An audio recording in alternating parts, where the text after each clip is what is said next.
It might seem crazy what I'm about to say. Sunshine, she's here, you can take a break. Cause I'm happy. Clap along if you feel like happiness is the truth. Cause I'm happy. Clap along if you know what happiness is to you. Bring me down, can't nothing bring me down. My level's too high, bring me down. Can't nothing bring me down. I said it to you now. Bring me down, can't nothing bring me down. No, my level's too high, bring me down. Can't nothing bring me down. No, clap along if you know what happiness is to you. Well, I want to welcome you to part 2 of a series we've been in called Happy, and I want to start with a question. What's the first thing that comes to mind when I ask you, what's something that makes you happy?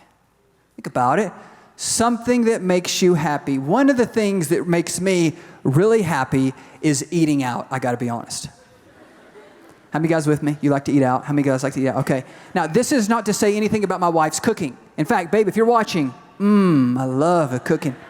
I do those green beans. Anyway, so it's fantastic. This doesn't offend her, though. She hates to cook, okay? And so we like to eat out because you eat out, you don't have to cook and you don't have to clean up, and that's exciting. In fact, my wife and I have heard that in Thailand, the food is so cheap, like $1 a meal. A lot of people just eat out every meal. So don't be surprised if we move there one day because we would love that. Okay. One of the reasons, though, I like to eat out so much is because I'm on a weird diet, and I rarely get to eat anything that tastes good. In case you're like, what? So genetically, I have very high cholesterol. Can you tell by looking at me? You're like, no. Okay, so it's genetics. My dad has it too. It's bad genes. It is the way it is. Have high cholesterol. So a couple of years ago, a doctor threatened to put me on some cholesterol-reducing medicine. I didn't want it. So I read some books about maybe some natural ways to do this. And one brilliant idea, this kind of makes sense, is to try a diet without cholesterol. So that's what I did. So about 2.5 years ago, I basically eliminated all forms of meat, all forms of dairy, and all forms of egg. And my cholesterol reduced dramatically. In case you're like, that sounds like a miserable life. It's close, okay? It stinks sometimes, but it's better for me than medicine. So I like to eat out, and there's not many places that can cook for weird people with a weird diet like me. And I describe it this way: I can only eat things that have I cannot eat anything that has a mom or a face. Think about it. If it has a mom or a face, I can't eat it. Okay, so there's not many places where I can eat and it tastes good, but there's one place in Dallas that I love. It's called Spiral Diner. Okay, have any of you heard of this? They make unhealthy plant-based food for people like me that can't eat anything that has a mom or a face, okay? I eat plants and beans and rice. That's what I eat, okay? And so I go to this place sometimes when I'm there, and it's like heaven to me. Listen to this. They have some Nachos Supremo that are Supremo for sure, but their menu says it's made with our original recipe, cashew-based nacho cheese, so I can eat it. Some of y'all are like, sick. And topped with quinoa. Some of y'all are like, I don't eat kiwi on my nachos. Not kiwi, quinoa. Looks like quinoa. Tracking. Okay, anyways, it has all these other things that are good, and I love this. It's like heaven to me, even if you think it's sick. Okay, now, I will say this. If I knew I was going to die tomorrow and my cholesterol didn't matter anymore, I would drive myself to Orlando's. I would sit down, I would order some mafia queso, and I would drink it if I was going to die tomorrow. I'm not even lying. Okay. So, one thing that makes me happy is eating out. I like to eat out. What we learned last weekend is that everybody, right, wants to be happy. And here's the good news that we learn, is that God wants you to be happy too. God isn't against your happiness. You say, so does that mean I should just do whatever I think will make me happy? No. You should do what God says will make you happy. See, there's two forms. There's what we think will make us happy, or sometimes what Satan tempts us to believe will make us happy. And then there's what God says will make us happy. It's the second form that I'm talking about that leads to true and lasting happiness. So the question that logically follows is, if God wants us to be happy, why are so many people unhappy? So we're going to talk about today. Check this out. Study was done.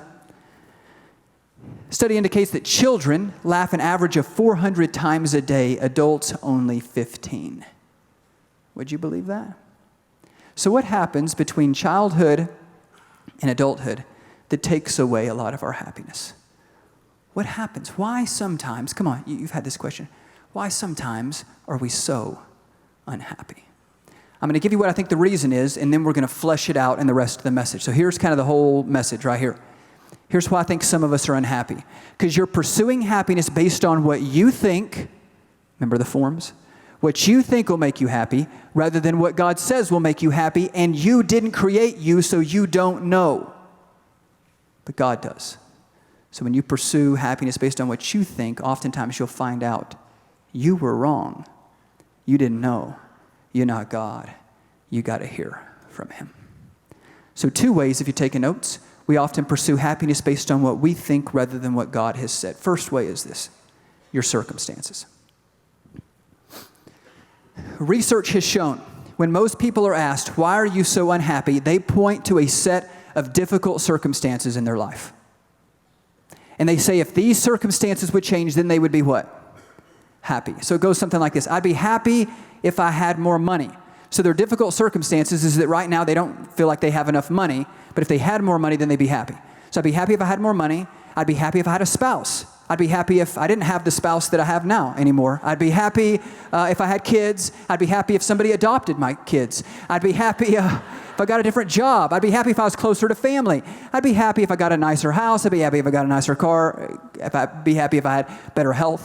You know what I'm saying? So then they think if those circumstances change such that those things become true for them, then they will be what? Happy. So most people think they're unhappy because they're in difficult circumstances. And when and if those change, they'll be happy. Here's a problem. We're not even to the Bible yet.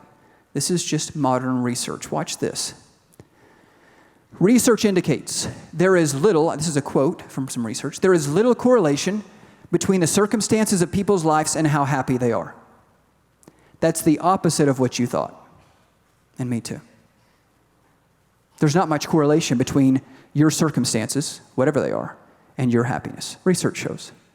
Modern studies demonstrate that wealth, don't we think wealth will make us happy? That's why we all sign up for the lottery. If I can win that lottery, I'd be so happy. Success, more success, I'd be happy. Power and popularity are not indicators of happiness. Did you know that? That's modern studies. This is easy to prove.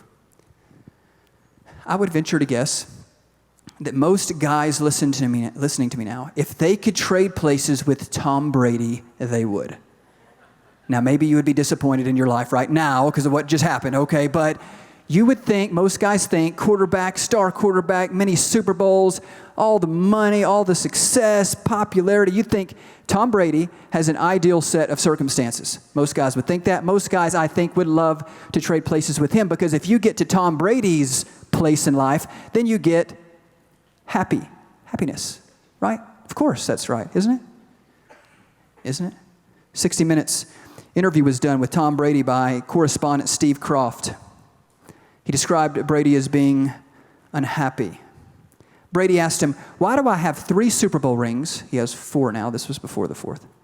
Why do I have 3 Super Bowl rings and still think there's something greater out there for me?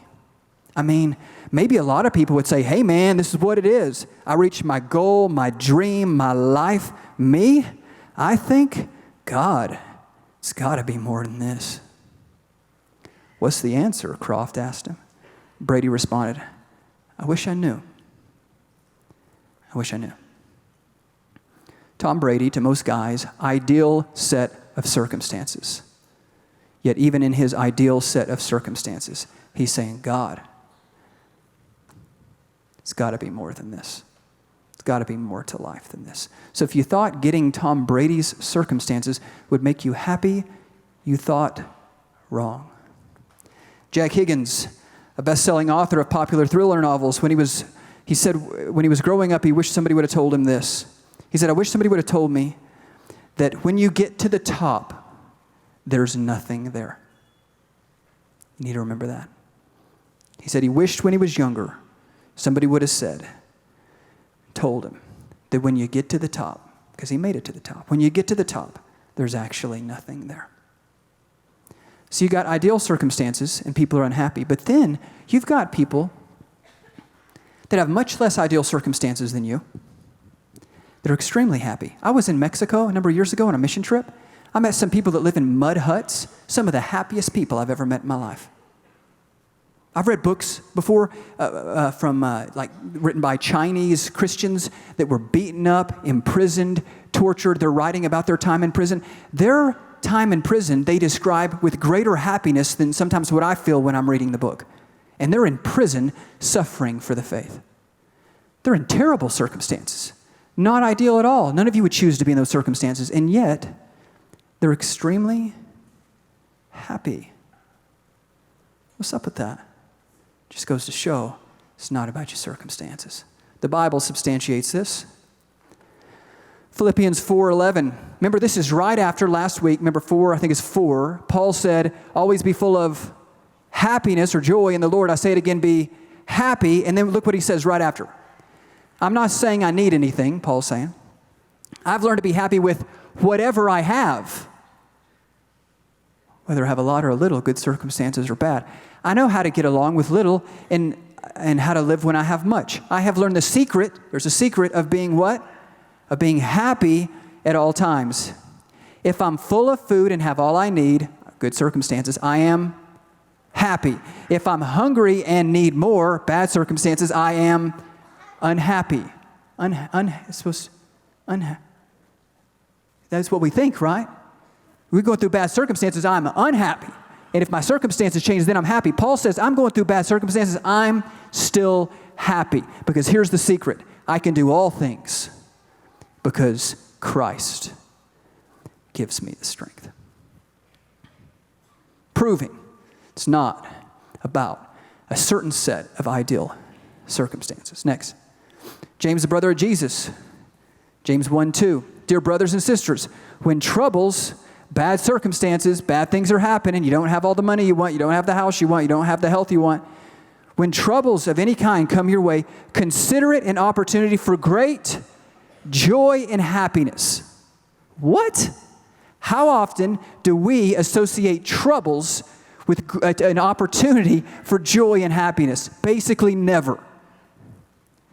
But the Bible says troubles are an opportunity for you to experience great happiness and joy. What? Yet, many of you are waiting for a certain set of circumstances before you think you'll be happy. Waiting to get this job, get that house, marry that person, retire, whatever. But here's what's going to happen. Either you're going to get those things and still be unhappy, Tom Brady, or you're not going to get those things and you're going to be unhappy. But here's what you have to remember. This is a big idea today. This is so huge. Anyone who waits for happiness will never be happy. Shows you're trusting in some future set of ideal circumstances to make you happy. And you'll never have a set of circumstances so ideal that they'll bring you the lasting happiness you long for. You never will. So if you're waiting for happiness, you'll never be happy. Number 2, second thing we think will make us happy. First is circumstances. Second is sin. Did you know, this is just going to shock you, that we are so desperate as a society for happiness that we are willing to break God's law to get it, to sin to get it. Did you know this? We're so desperate, we're willing to break his law. Because Satan tempts us, hey, God has these laws, and the reason he has them is because he's keeping you away from happiness. So if you break the laws, then you get happiness. See, God just killed joy, don't want you to have any happiness. Break his law, then you'll be happy. You're like, I'd never believe that. You do, and so do I, almost every day. Here's how the conversation goes. God says, hey, don't cheat on your spouse. Don't commit adultery. Don't have an affair. Here's what Satan says. Hey, adultery will make you happy. You know the reason every wife cheats on her husband or every husband cheats on his wife? Do you know why? They want to be happy. And they've become convinced by an enemy, they didn't realize it, that it'll make them happy, that breaking God's law will make them happy. It never will. And people will often tell you that this can wreck your marriage and can wreck your family. I've seen it over and over again. You thought it would make you happy, though. That's why you did it. And then it almost ruined your life. God says, don't lust. Satan says, a little porn never hurt anybody. It'll make you happy. And then porn addicts tell you it almost ruined their life. But Satan's trying to convince us, hey, look, break God's law. It's Garden of Eden, right? Break God's law to make you happy. Breaking God's law will never make you happy. Have you ever thought maybe he gave us laws because he loves us, wants us to be happy, and he's trying to protect us from things that will ruin our lives?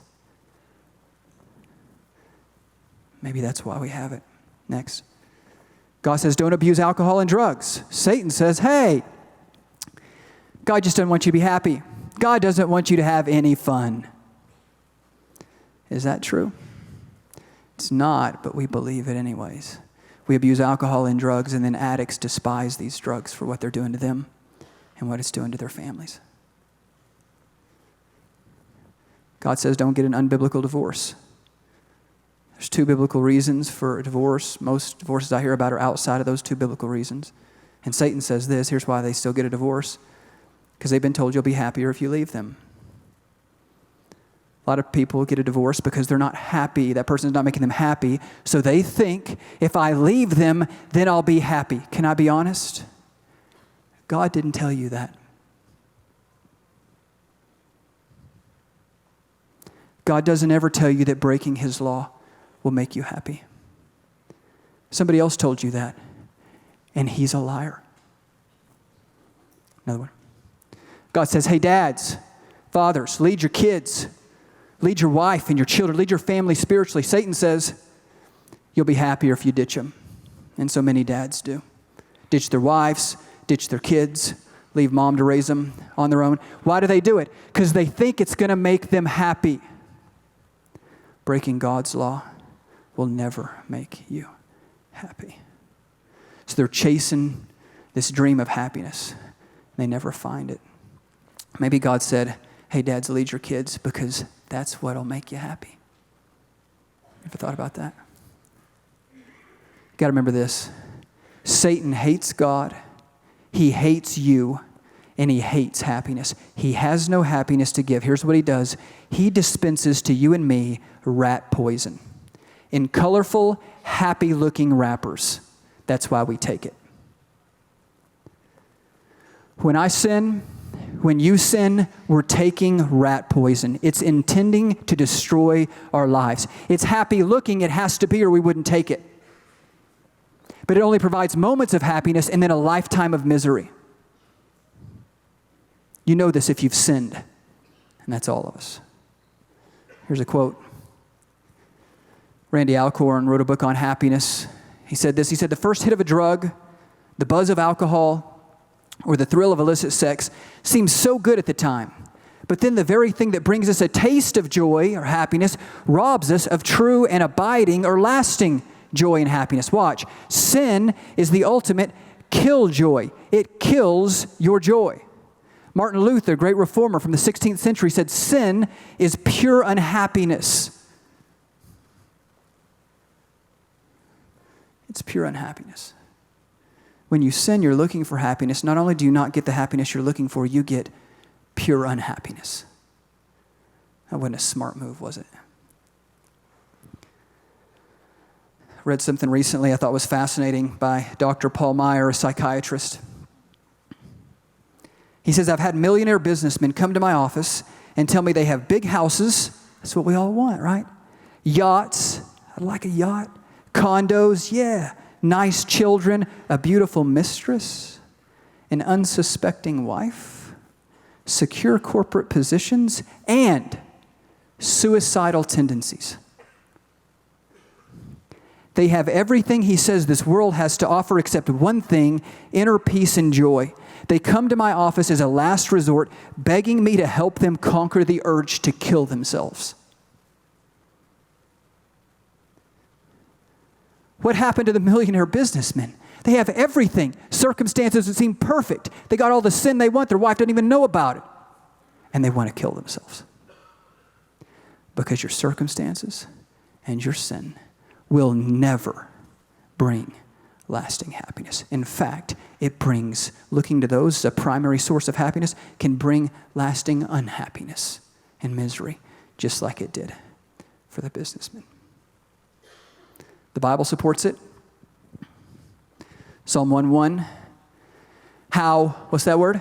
Happy is the man who does not follow the advice of the wicked or take the path of sinners. You're happy if you don't take the path of sinners, not if you do, or join a group of mockers. Another one. Galatians 6:8. Watch this. Paul, the one who sows to please his sinful nature, the one who lives in sin, from that nature will reap destruction. Question, is destruction a synonym for happiness? No. Destruction is the end result of living in sin, which is the opposite of what we want. It is not happiness. This is lasting unhappiness. But many of you are still waiting for your sin to make you happy. Maybe it's more drugs. Maybe you need more sin. More drugs will make me happy. More illicit sex will make me happy. More affairs that'll make me happy. And you're waiting for your sin to make you happy. Remember the big idea? Anyone who waits for happiness will never be happy. If you're waiting for your sin to make you happy, you'll be waiting the rest of your life, and it'll never do it because it wasn't intended to. God has his laws in place because he loves us, and he knows if we break them, we'll be unhappy. He didn't want us to break them because he wants us to be happy. So you say, Chris, why am I so unhappy? I think one of the reasons might be you've pursued happiness based on what you thought would make you happy, what Satan's tempted you to believe would make you happy, rather than based on what God says. See, did you know this? God made you. Did you know that? You didn't make you. God created you. Did you know that? You didn't create you. That means he wired you to be happy in certain ways. Until you figure out what those ways are, you'll always yearn for happiness, and you'll never find it. Because you didn't create you, you don't know. You don't know what makes you happy. You're just guessing. And somebody's telling you, your enemy, Satan, trying to get you to guess wrong because he hates you and hates your happiness. Stop guessing. Stop doing what you think. Aren't you tired of it? It's wrong. You screwed it up every time. So have I. I thought this would make me happy. It didn't. I thought that would make me happy. It didn't. I thought living in sin made me. It didn't. It just doesn't work. Why don't you cut it out? But God has told us how he's wired us. And if we figure out and listen to him as to how we're wired, then we can experience lasting, exciting, unending joy and happiness. But you got to figure out how your maker, how your creator wired you. You say, Chris, that's great then. Thank you for that. That's great. How do you wire me, Chris? I want to be happy. I'm not happy. How did he wire me? It's a great question. I can't wait to talk to you about it. But I'm out of time, so it's going to have to wait till next weekend. So you have to come back and bring a friend. God, thank you so much for your word. You show us, God, why we're so unhappy. We're looking to our circumstances and our sin to do things for us they can't do. They can't bring us lasting happiness. No ideal set of circumstances, no amount of sin can bring us the happiness we long for because you wired us to be happy in certain ways, and it's not those. God, help us to quit going down that road and running into the brick wall 48 and 58 and 68 times, and we're ruining our lives in the process. All of us made terrible decisions because we did things we thought would make us happy, and it didn't work, rather than listening to God. God, thanks that you want us to be happy. Thanks that you've wired us to be happy, and thanks that you tell us how we can be happy. God, I can't wait to talk about it in the rest of this series, and I pray between now and then we would stop looking to ourselves and what we think and believing the lies of the enemy for happiness. We would stop doing it because it doesn't bring it. And we'd start thinking to ourselves, hey, I want to be happy. but I got to figure out how I'm wired. I got to listen to God. Then I'll experience lasting happiness. God, help us to begin to think differently about happiness starting today. In Jesus' great name, amen. Thanks for checking out one of our messages today. For more information about our church or to watch other messages, you can go to our website at experiencelifenow.com. Let us know if we can serve you in any way, and we hope to see you real soon.